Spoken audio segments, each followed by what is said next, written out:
Good, we're still afternoon, right? Good afternoon, good evening. Bonjour tout le monde. Let me, just before I start, I would like to just pass on my appreciation, the appreciation of the entire Canadian delegation to our Malaysian hosts, particularly Dr. Ibrahim, the Prime Minister, for an extraordinary group of meetings, extraordinary hospitality, which is going to continue for the next few hours this evening. You know, from our perspective, a highly productive few days at the ASEAN summit here in Kuala Lumpur. I've been joined by a delegation including our Minister of International Trade, and we have focused on building new partnerships and unlocking new economic opportunities that will benefit Canadian workers and their businesses. Nous sommes réunis ici à un moment à la fois crucial et rempli d'opportunités. Le monde est devenu plus dangereux et divisé. Le système de commerce mondial est en train de changer de manière fondamentale. L'évolution technologique et la transition énergétique s'accélèrent à un rythme sans précédent. L'ancien ordre mondial est revenu. Et même si le Canada a prospéré dans ce système, nous savons que la nostalgie n'est pas une stratégie. C'est pourquoi nous traçons une nouvelle voie à suivre pour notre pays. On November 4th, our government will table the first federal budget, our first federal budget. And that'll be our plan to protect our communities, our borders, our way of life. Our plan to build a stronger economy where everyone has a chance to get ahead. And our plan to empower Canadians with new opportunities, better careers, and a lower cost of living. Central to those missions is our intention to double our non-U.S. exports over the course of the next decade.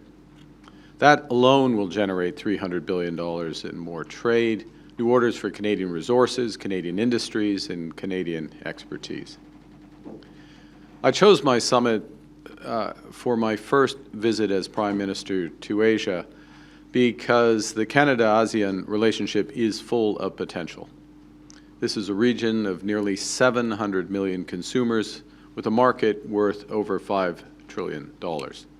It's already Canada's second largest trading partner with over $260 billion in two-way merchandise trade alone. Yet, even at those levels, it still only represents about 10% of our exports. To build those exports, to double our non-U.S. exports, our government is working to strike a series of new trade deals, including here in the Indo-Pacific. In the past few months, we've signed new agreements with the United Arab Emirates in artificial intelligence, with the European Union in defense and broader trade, with Germany in critical minerals, with Mexico in agri-food. We signed a free trade deal with Ecuador that reduces or eliminates tariffs on the majority of Canadian exports. And last month, in Ottawa, we concluded a historic free trade agreement with Indonesia, Canada's first bilateral free trade agreement with an ASEAN nation. This week in Kuala Lumpur, we agreed to accelerate progress on a new Canada-ASEAN free trade agreement, targeting completion of that agreement next year. Yesterday, I met with the Prime Ministers of Laos and Vietnam, as well as the President of the Philippines, to move those talks forward. Now, that deal would add about $1.5 billion to our economy, giving Canadian workers and businesses greater access to this fast-growing market. In fact, probably, arguably, the fastest-growing market in the world.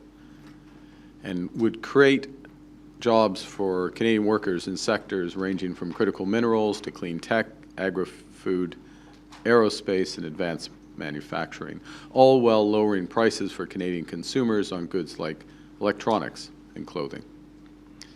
In addition, President Marcos of the Philippines and I agreed yesterday to launch talks on a new free trade agreement between our two nations, again with the goal of concluding that agreement next year. This week, we also made significant progress on energy. Today, Canada and Malaysia signed a letter of intent to deepen investment in liquefied natural gas, in oil, nuclear power, and renewables. I met with the CEO and the senior management of Petronas, one of the world's largest energy companies and already a major investor in LNG in Canada, LNG Canada Phase 1, LNG facility in Kitimat, British Columbia. Now, phase 2 of this project will double production, making the project as a whole the second largest LNG facility in the world, creating tens of thousands of new high-paying Canadian careers. That project, phase 2, has been referred to our new major projects office because we want it built, and we want it built faster to the benefit of Canadians, including Indigenous partners in the project. Together with Petronas, we are exploring other new opportunities to expand our partnership and strengthen Canada's role as a reliable energy supplier. By the end of this decade, 2030, Canada can produce nearly 50 million tons of LNG each year, enough to supply Singapore, where I'm going tomorrow, 5 times over. We can double that production again by 2040. Nous collaborons également dans le domaine du captage du carbone et en mettant nos ressources au service de la transition de l'ANAS vers une économie plus résiliente et à faible émission, en plaçant l'innovation canadienne au service des infrastructures énergétiques de l'ANAS. Comme son nouveau réseau électrique, nous ouvrons la voie à des milliards de dollars de nouvelles possibilités pour les entreprises et les travailleurs canadiens. Et nous aidons aussi nos partenaires de l'ANAS à atteindre leurs objectifs en matière de connectivité. Canada's also unlocking new opportunities in technology. Canada's BlackBerry offers its Cybersecurity Center of Excellence here in Malaysia. And we announced an investment to expand that center into an international hub for cyber intelligence and security innovation, something I discussed this afternoon with Prime Minister Ibrahim. Today, I visited CAE, with whom Malaysia Airlines has just signed a deal to purchase another Canadian-built flight simulator. I met the CEO of AirAsia yesterday about a potentially large order for A220 planes designed and built in Quebec. These are the kinds of partnerships we will keep building because Canada has what the world wants: world-class talent with expertise in clean technology, artificial intelligence, life sciences, and quantum computing. We're the world's number one destination for master's degrees and doctorates. We have the most educated workforce in the world. We're an energy superpower with the 3rd largest reserves of oil and the 4th largest reserves of natural gas. We have an 85% clean grid, which we can readily increase by another 50% to power clean manufacturing, clean AI infrastructure, and the electrification of our sustainable economy. We have deposits of over 34 critical minerals, and we're amongst the top 5 producers for the 10 critical minerals most essential for the world's energy transition. Over the next 5 years, we will be quadrupling our defense industrial spending, strengthening our role in collective security and creating new careers in our defense and associated industries. Next week, Canada's Defense Minister will be in the Philippines to deepen our cooperation with Southeast Asia, expanding access for the Canadian Armed Forces for training and joint operations in the Philippines, strengthening our shared commitment to regional stability. The combination of these economic strengths and the budget strategy I referenced earlier, our budget strategy to spend less so that Canadians can invest more, will give investors confidence to build more in Canada. It will give innovators the stability they need to take risks in Canada. And it will reinforce the reasons the world has to trust Canadians as reliable partners. Le Canada a ce que le monde veut. Le Canada a ce dont le monde a besoin. C'est à nous de vendre au monde ce que le Canada a à offrir.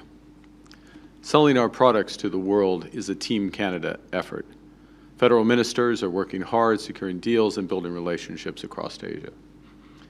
Premiers from British Columbia, Alberta, Saskatchewan, to Newfoundland and Labrador and Prince Edward Island are leading trade missions across the region. Demain, je me rendrai à Singapour pour rencontrer le Premier ministre Lawrence Wong, ainsi que les grands investisseurs pour renforcer la coopération dans les domaines du commerce, de l'énergie et de la technologie. Et plus tard cette semaine, je vais participer au sommet des dirigeants de l'APEC en Corée du Sud pour poursuivre ces progrès et resserrer nos liens dans le domaine de l'agriculture, de la défense et des minéraux critiques. To finish, to quote our host, Prime Minister Ibrahim, "The old world order is disappearing and a new one has yet to emerge. Times like this, it's time to be bold, because how we respond will shape Canada's path for decades to come. By making generational investments at home and by building deeper partnerships abroad, we will build Canada strong."